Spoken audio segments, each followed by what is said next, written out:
ஆற்றலும் அன்புமிக்க இயேசுவை கையில் ஏந்தி காலமெல்லாம் கடலோரம் காத்திருக்கும் புனித ஆரோக்கிய அன்னையே, இப்பேராலயத்தில் கூடியிருக்கும் பக்தர்கள் மற்றும் இணையதளம் சமூக ஊடகங்கள் வழியாக பங்கேற்கும் அனைவரையும் ஆசிர்வதியும். இவர்களின் மனம் சோர்ந்து போகும்போது பால்கார பாலகனின் பால் குடத்தை பொங்கச் செய்தது போல இவர்களின் மனங்களையும் மகிழ்ச்சியால் பொங்கவையும்.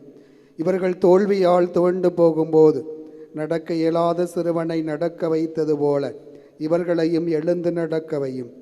இவர்கள் துன்பக்கடலில் தத்தளித்து தடுமாறும்போது போர்ச்சுகீசிய மாலுமிகளை கரை சேர்த்தது போல இவர்களையும் கரை சேர்த்திரளும். வரம் பெற்றுத்தரும் புனித ஆரோக்கியனையின் ஆசீர் உங்களோடு என்றும் தங்குவதாக. May Jesus touch you and heal you through the loving hands of his dear mother, Our Lady of Velangani. எல்லாம் வல்ல இறைவன் தந்தை மகன் தூயாவியார் உங்கள் அனைவரையும் ஆசீர்வதிப்பாராக.